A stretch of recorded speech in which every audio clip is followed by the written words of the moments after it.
അപ്പോൾ ഇന്നലെ കേരളത്തിൽ പ്രിയദർശിനി ബസ് സർവീസ് സൗജന്യ യാത്ര ആരംഭിച്ചിട്ടുണ്ട്. കഴിഞ്ഞ തെരഞ്ഞെടുപ്പ് സമയത്ത് UDFന്റെ ഏറ്റവും പ്രധാനപ്പെട്ട ഒരു തെരഞ്ഞെടുപ്പ് വാഗ്ദാനമായിരുന്നു സ്ത്രീകൾക്ക് സൗജന്യ യാത്ര എന്നുള്ള വാഗ്ദാനം.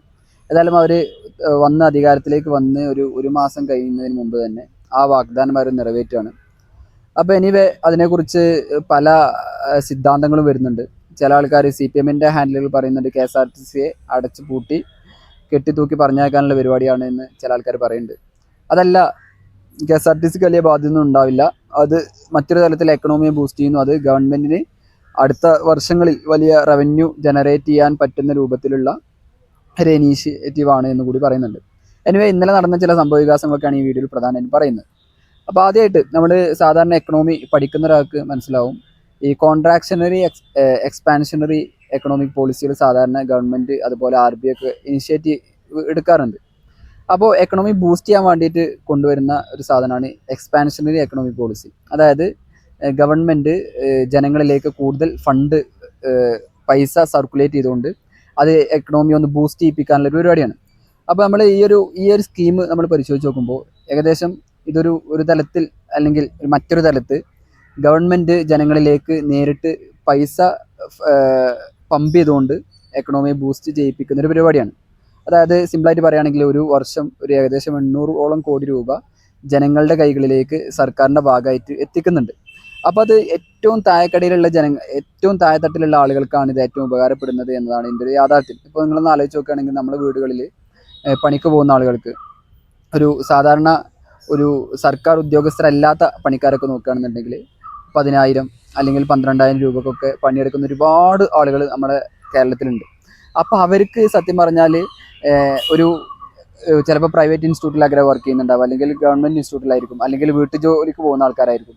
അപ്പോൾ അവർക്കൊരു സാലറി ഹൈക്ക് എന്ന് പറയുന്ന സംഭവം സത്യത്തിൽ ഈ പ്രിയദർശിനി സ്കീമിൽ വരുന്നുണ്ട്. ഉദാഹരണത്തിന് പറയുകയാണെങ്കിൽ ഇപ്പോൾ ഒരു ജോലിക്ക് പോകുന്നൊരു വീട്ടമ്മയാണെന്ന് വിചാരിക്കുക. അപ്പോൾ അവർ ഒരു 30 രൂപയ്ക്ക് അങ്ങോട്ടും ഒരു 30 രൂപയ്ക്ക് ഇങ്ങോട്ടും എടുത്ത് ഒരു 60 രൂപയ്ക്ക് ഒരു ദിവസം അവർ ട്രാവലിംഗ് ചെയ്യുന്ന ഒരു വ്യക്തിയാണെങ്കിൽ ഒരു മാസത്തെ അവരുടെ ടോട്ടൽ കോസ്റ്റിൽ നിന്ന് ഏകദേശം 1,800ഓളം രൂപ അവർക്ക് എന്ത് ചെയ്യാൻ പറ്റുകയാണ്, ലാഭിക്കാൻ പറ്റുകയാണ്. അതായത് ഒരു മാസം അവരുടെ സാലറിക്ക് ഒരു അഡീഷണൽ ആയിട്ട് ഒരു ഡിവിഡൻഡ് സാധാരണ സാലറി ഹൈക്കോ കൊടുക്കുമല്ലോ സ്ഥാപനങ്ങളൊക്കെ, അതേപോലെ ഗവൺമെൻറ്റിൻ്റെ ഒരു പോളിസി മുഖാന്തരം അവർക്ക് 2,000 അല്ലെങ്കിൽ 1,800 1,500 രൂപയോളം അവർക്ക് ഒരു സാലറി ഹൈക്ക് വരികയാണ്. ഏകദേശം ഒരു 20% ഹൈക്ക് വരുന്നുണ്ട്. സ്വാഭാവികമായിട്ടും അത് പിന്നീട് സ്ത്രീജനങ്ങളിലേക്കാണ് ഇതെത്തുന്നത്. അപ്പോൾ അത് വീണ്ടും വീടുകളിലേക്കെത്തും. ആ പൈസ എടുത്ത് അവർ പർച്ചേസിങ് ചെയ്യും. ആ പർച്ചേസിങ് റവന്യൂ ആയിട്ട് ഗവൺമെൻറ്റിന് തിരിച്ച് കിട്ടും. ഇങ്ങനെയുള്ള ഒരു ഇനിഷ്യേറ്റീവ് മോഡലാണ് ഗവൺമെൻറ് ആസൂത്രണം ചെയ്യുന്നത്. പക്ഷേ പ്രത്യേകിച്ച് VD സതീശനാണ് നമ്മുടെ കേരളത്തിൻ്റെ ധനമന്ത്രി. സ്വാഭാവികമായിട്ട് അദ്ദേഹത്തിന് നല്ല ആസൂത്രണ മികവ് സ്വാഭാവികമായിട്ട് അദ്ദേഹത്തിന് ഉണ്ടാവും. അപ്പോൾ അദ്ദേഹം ഇതൊക്കെ കണക്കൂട്ടി തന്നെ ആയിരിക്കും ഇത് ഒരു നല്ല ഡ്രീം പ്രൊജക്റ്റായിട്ട് നടപ്പിലാക്കാൻ കഴിയുമെന്ന് തന്നെയാണ് ഞാൻ വിശ്വസിക്കുന്നത്. എനിവേ അതിനെക്കുറിച്ചുള്ള സിദ്ധാന്തങ്ങളൊക്കെ ഒരുപാട് കേട്ടിട്ടുണ്ടാവും. ഇന്നലെ നടന്ന കുറേ രസകരമായ കുറേ കാര്യങ്ങളുണ്ട്. ഇപ്പോൾ ഒന്നാമത് ബിന്ദു കൃഷ്ണൻ്റെ തലമണ്ടയിൽ കൂടി പായസം വീണ കഥയാണ്. അതായത് ഓർഡിനറി ബസ്സിൽ ഉദ്ഘാടനം നടത്തുന്ന സമയത്ത് VD സതീശൻ സിന്ദാബാദ് എന്നൊക്കെ പറഞ്ഞ് പ്രവർത്തകർ മുദ്രാവാക്യം വിളിക്കുമ്പോൾ കയ്യിൽ കൊടുത്ത പായസം തലമണ്ട കൂടിയാണ് ചാടിയത്. അപ്പോൾ സോഷ്യൽ മീഡിയ ഒക്കെ പറയുന്നത് മൂർദാവിൽ വെള്ളാപ്പള്ളി അനുഗ്രഹിച്ച് വിട്ടാണ്, ആ അനുഗ്രഹത്തിനുള്ള ശിക്ഷയാണ് മൂർദാവ് കൂടി തന്നെ ചൂട് പായസം തലയിൽ കൂടി ചാടിയെന്നൊക്കെ പറയുന്നുണ്ട്. എനിവേ അങ്ങനെയുള്ള ചില കോമഡി സീനുകളൊക്കെ നമ്മൾ ഇന്നലെ കണ്ടു. പിന്നെ അതോടൊപ്പം തന്നെ CPMന്റെ ഹാൻഡിലുകൾ പറയുന്ന 2 പ്രധാനപ്പെട്ട വാദങ്ങൾ. ഒരു വിഭാഗം പറയുന്നത് KSRTC തകർക്കാൻ പോവാണ്, KSRTC ഇല്ലാതാവാൻ പോവാണ് എന്നൊക്കെ പറഞ്ഞാണ്ട് KSRTCക്ക് വലിയ ബാധ്യത വരുത്തി വെക്കാൻ പോവുകയാണെന്ന് ഒരു വിഭാഗം ആൾക്കാർ പറയുന്നുണ്ട്. മറ്റൊരു വിഭാഗം പറയുന്നത് ഇത് ജനങ്ങളെ പറ്റിക്കാണ്. പണ്ട് തെരഞ്ഞെടുപ്പ് നടക്കുന്ന സമയത്ത് UDF പറഞ്ഞിരുന്നത് എല്ലാവർക്കും എല്ലാ സൂപ്പർ ഫാസ്റ്റിലും ടൗൺ ടു ടൗണിലും ഓർഡിനറിയിലും എല്ലാത്തിലും ഫ്രീ സർവീസ് കൊടുക്കുന്ന പറഞ്ഞാണ്. ഇപ്പോൾ അവർ ഫ്രീ സർവീസ് കൊടുക്കുന്നില്ലല്ലോ. അതായത് ഒരു ഡബിൾ ഡാഡി സിൻഡ്രോം എന്നൊക്കെ പറയുമല്ലോ. ഒന്നെങ്കിൽ KSRTC തകർക്കാൻ പോവുകയാണെന്ന് പറയുന്ന ആൾക്കാർ സ്വാഭാവികമായിട്ടും പറയേണ്ടതാണ് ഓർഡിനറി മാത്രം നിലവിൽ കൊടുക്കുന്ന നിലക്ക് ഓർഡിനറി മാത്രം കൊടുത്താൽ മതി എന്നാണ് പറയുന്നത്. എന്നാൽ ഇത് 2 രൂപത്തിലും എന്ത് ചെയ്യുന്നുണ്ട്, ഇവർ വാദങ്ങൾ ഉന്നയിക്കുന്നുണ്ട്. അതിലൊന്നും പ്രത്യേകിച്ച് കാര്യമില്ല. പിന്നെ മറ്റൊന്ന്, നമ്മൾ ടോട്ടൽ നമ്മുടെ കേരളത്തിലെ KSRTCയുടെ എണ്ണം പരിശോധിച്ച് നോക്കുമ്പോൾ 4,319 KSRTC സർവീസുകളാണ് കേരളത്തിലുള്ളത്. അതിൽ തന്നെ 2,827 ബസ്സുകൾ ഓർഡിനറിയാണ്. അതായത് ടോട്ടൽ 65% KSRTC ബസ്സുകളും ഓർഡിനറിയാണ്. അപ്പോൾ അതിലൊക്കെ ഈ ഒരു സ്കീം എന്ത് ചെയ്യുന്നുണ്ട്, ഗവൺമെൻറ് ഇംപ്ലിമെൻറ്റ് ചെയ്യുന്നുണ്ട്. അപ്പോൾ അവർ നല്ല ഇനിഷ്യേറ്റീവ് എടുത്തിട്ട് തന്നെയാണ് ചെയ്യുന്നത്. പിന്നെ മലബാർ പ്രദേശങ്ങളിൽ ഒരുപാട് ഷോർട്ടേജ് ഉണ്ട്. അപ്പോൾ അത് ഇനി ഗ്രാജുവലായി പരിഹരിക്കാൻ ശ്രമിക്കും. കാരണം എല്ലാവരും ഒരുപോലെ ടാക്സ് കൊടുക്കുന്നുണ്ട്. ആ ടാക്സിൻ്റെ ഡിവിഡൻഡ് കിട്ടുന്നത് സൗത്ത് കേരളത്തിലുള്ള ജനങ്ങൾ മാത്രമാണ് എന്ന് പറയുന്ന ഒരു ജനകീയ സർക്കാരിനെ സംബന്ധിച്ച് അതൊരു ഒരു നെഗറ്റീവാണ്.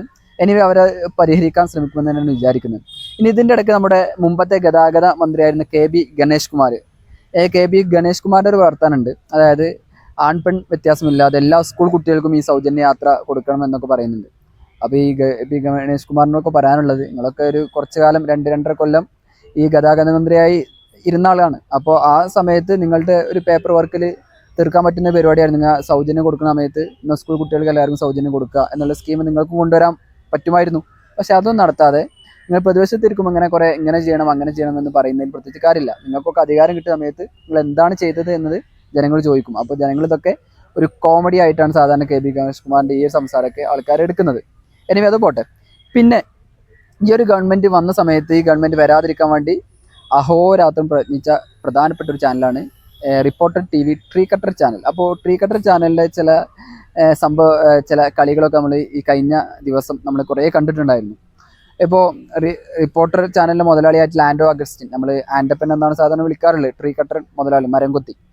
അപ്പോൾ അങ്ങേര് ഇതൊരിക്കലും കൊണ്ടുവരാൻ പറ്റൂല, ഇത് ധനമന്ത്രിയാണ് എന്ന് വിചാരിച്ചിട്ട് എന്ത് നടപ്പിലാക്കാൻ വിചാരിക്കരുത് എന്നൊക്കെ പറഞ്ഞിട്ട് അഡപടലം അദ്ദേഹം എടുത്തിട്ട് കാച്ചുന്നുണ്ട്. അതായത് അദ്ദേഹം ശരിക്കും ജേർണലിസ്റ്റ് ആണ് എന്ന് നമുക്ക് പറയാൻ പറ്റൂല. കാരണം ഫാക്റ്റുകളുടെ അടിസ്ഥാനത്തിലൊന്നല്ല, ഒരു കോട്ടും സ്യൂട്ടും ഇട്ടിട്ട് ഒരു ജേർണലിസ്റ്റ് എന്ന ലേബലിൽ വന്നിട്ട് തൻ്റെ വ്യക്തിവിരോധവും ഒക്കെ എടുത്തിട്ട് അലക്കുന്ന ഒരു പരിപാടിയാണ് അദ്ദേഹം എടുക്കുന്നത്. ഇനി അദ്ദേഹം പോട്ടെ എന്ന് വിചാരിക്കാം, കാരണം ജേർണലിസം പഠിക്കാത്ത മനുഷ്യനാണ്.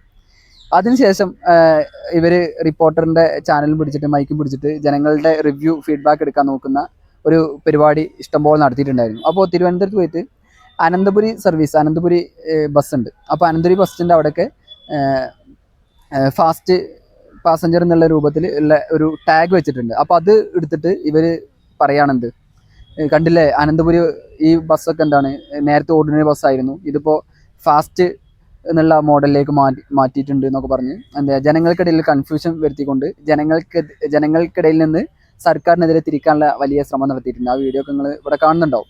അപ്പോൾ ആദ്യം ആ വീഡിയോ ഒന്ന് കണ്ടിട്ട് നമുക്ക് വിഷയത്തിലേക്ക് വരാം.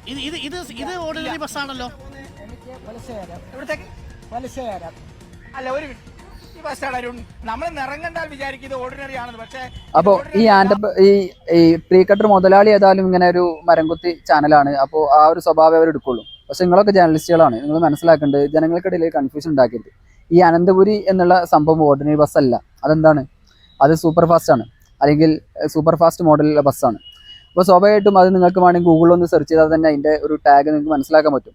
അത് ഇങ്ങനെ ഓർഡിനറി ബസ്സായിട്ടല്ല ഇറക്കിയത് തന്നെ അനന്തപുരി എന്നുള്ള. അപ്പോൾ ആ ടാഗ് ആ ബസ്സിൻ്റെ അടുത്ത് തന്നെ ഒട്ടിച്ച് വെച്ചിട്ടുണ്ട്. പക്ഷെ അതൊന്നും ശ്രദ്ധിക്കാതെ ജനങ്ങൾക്കിടയിൽ കൺഫ്യൂഷൻ ഉണ്ടാക്കി ജനവികാരം ഗവൺമെൻറ്റിനെതിരെ തിരിക്കാനുള്ള ശ്രമമാണ് അവർ നടത്തുന്നത്. അപ്പോൾ അതിലൊന്നും ജനങ്ങൾ വീയില്ല എന്ന് ഇദ്ദേഹത്തെ പോലെയുള്ള ട്രീ കട്ടർ ചാനലും മരംകുത്തി ചാനലൊക്കെ അത് മനസ്സിലാക്കുന്നത് നന്നാവും. പിന്നുള്ളത് നമ്മുടെ അനിൽകുമാറിൻ്റെ ഒരു പ്രഖ്യാപനമാണ്. അനിൽകുമാറിനെ കുറിച്ച് അനിൽകുമാർ മലപ്പുറത്തിൻ്റെ ചുമതലയുള്ള മന്ത്രിയാണോ എന്ന് എനിക്കറിയില്ല. ഇനി അനിൽകുമാർ പറഞ്ഞ 2-3 കാര്യങ്ങൾ കൂടി നമ്മുടെ MLA പറഞ്ഞ 2-3 കാര്യങ്ങൾ കൂടി പറയാം. ഒരു തീരുമാനം. മലപ്പുറം ജില്ലയിലും ധാരാളം റൂട്ടുകളുണ്ട്. ഞാൻ പല ഭാഗത്തും ഇല്ല എന്ന് പരിശോധിച്ചു കഴിഞ്ഞപ്പോൾ അങ്ങനെയല്ല, എല്ലാ നിയോജകമണ്ഡലം കൂടെ കടന്നു പോകുന്ന ധാരാളം ബസ്സുകൾ മലപ്പുറം. അപ്പോൾ അനിൽകുമാർ ഈ ഒരു കാര്യത്തിൽ മലപ്പുറത്ത് അതുപോലെ മലബാർ റീജിയനിൽ ഇതിൻ്റെ ഷോർട്ടേജ് ഉണ്ടല്ലോ എന്ന് പറയുമ്പോൾ അനിൽകുമാർ പറയുന്നത് അങ്ങനെ മലബാറിലെ ഐറ്റി അത്ര ഷോർട്ടേജ് ഒന്നുമില്ല, അത്യാവശ്യം ഓർഡിനറി ബസ്സുകളൊക്കെ മലബാറിലും മലപ്പുറത്തൊക്കെ ഉണ്ട് എന്നാണ് പറയുന്നത്. അപ്പോൾ ഈ അനിൽകുമാറിനോട് എനിക്ക് ചോദിക്കാനുള്ള, ഞങ്ങളുടെ സ്വന്തം MLA ആണ്, നമ്മളൊക്കെ വോട്ട് ചെയ്ത് തെരഞ്ഞെടുത്ത് ജയിപ്പിച്ചു വിട്ട MLA ആണ്. അപ്പോൾ പ്രത്യേകിച്ച് ഒരു SC മണ്ഡലം കൂടിയാണത്. വേണമെങ്കിൽ ഒന്നും മെനക്കെട്ട് കഴിഞ്ഞാൽ ഗവൺമെൻറ് ഒരുപാട് ഇനിഷ്യേറ്റീവ് കൊണ്ടുവരാൻ പറ്റുന്നൊരു മണ്ഡലം കൂടിയാണ്. കാരണം പ്രത്യേകിച്ചുള്ളൊരു ഫണ്ട് അതിനുവേണ്ടി ആ ഒരു കോൺസ്റ്റിറ്റ്യുവൻസിൻ്റെ പുരോഗമനത്തിന് വേണ്ടി, ഡെവലപ്മെൻറ്റിന് വേണ്ടി ഒരുപാട് ഫണ്ട് സ്പെഷ്യലൈസ്ഡ് ആയിട്ട് നീക്കി വെക്കുന്നൊരു പ്രവണത കാലാകാലങ്ങളായിട്ടുണ്ട്. അപ്പോൾ സ്വാഭാവികമായിട്ടും ഒരുപാട് ഇനിഷ്യേറ്റീവ് കൊണ്ടുവരാൻ പറ്റുന്നൊരു മണ്ഡലമാണ്. അപ്പോൾ ഇനി നമ്മൾ മലപ്പുറത്ത് കുറേ ഓർഡിനറി ബസ്സുകൾ ഉണ്ട് എന്നൊക്കെ പറയുമ്പോൾ എനിക്ക് ഇദ്ദേഹത്തോട് ചോദിക്കാനുള്ളത്, നിങ്ങളുടെ മണ്ഡലത്തിൽ എത്ര KSRTC ബസ് സ്റ്റാൻഡ് അല്ലെങ്കിൽ KSRTC ബസ്സുകൾ ഓടുന്നുണ്ട്, എത്ര റൂട്ടുകളുണ്ട് എന്ന് ഒന്ന് അവിടെ പുറത്തേക്ക് ഇറങ്ങിയിട്ടൊന്ന് അന്വേഷിക്കുന്നത് നല്ലതാണ്. ഇപ്പോൾ വണ്ടൂർ മണ്ഡലത്തെ സംബന്ധിച്ച് നമ്മൾ അവിടുത്തെ പ്രധാനപ്പെട്ട ടൗണുകളൊക്കെ നോക്കുമ്പോൾ ഒന്ന് കരുവാരക്കുണ്ടാണ്, ഒന്ന് തൂരാണ്, പിന്നെ ചുങ്കത്തറുണ്ട്, മമ്പാടുണ്ട്, വണ്ടൂരുണ്ട്. ഈ റീജിയനൊക്കെയാണ് പ്രധാനമായിട്ടുള്ള ഒരു മേജർ ടൗൺ എന്ന് നമുക്ക് പറയാൻ പറ്റുന്ന പ്രധാനപ്പെട്ട ലൊക്കേഷൻസ് ഒക്കെ. അവിടെയൊക്കെ എത്ര KSRTC ബസ്സുകൾ ഓടുന്നുണ്ട് എന്ന് എന്ത് ചെയ്യുക, ഒന്ന് താഴത്തേക്ക് ഇറങ്ങിയിട്ട് ശ്രമിച്ചു നോക്കുക. അപ്പോൾ ഇതിപ്പോൾ എൻ്റെ ഒരു പേഴ്സണൽ ഒപ്പീനിയനിൽ ഞാൻ കാണുന്നത്, ഇപ്പോൾ കരുവാരക്കുണ്ട് തൂര് മഞ്ചേരി റൂട്ടിൽ KSRTC ബസ്സേ ഓടുന്നില്ല. ഞാൻ കാണുന്ന ഇതുവരെ എൻ്റെ ശ്രദ്ധയിൽപ്പെട്ടിട്ടില്ല. മുമ്പുണ്ടായിരുന്നു, അത് പിന്നെ നിർത്തലാക്കിയതാണെന്ന് തോന്നുന്നുണ്ട്. നിലവിലേതായാലും KSRTC ഓടുന്നില്ല.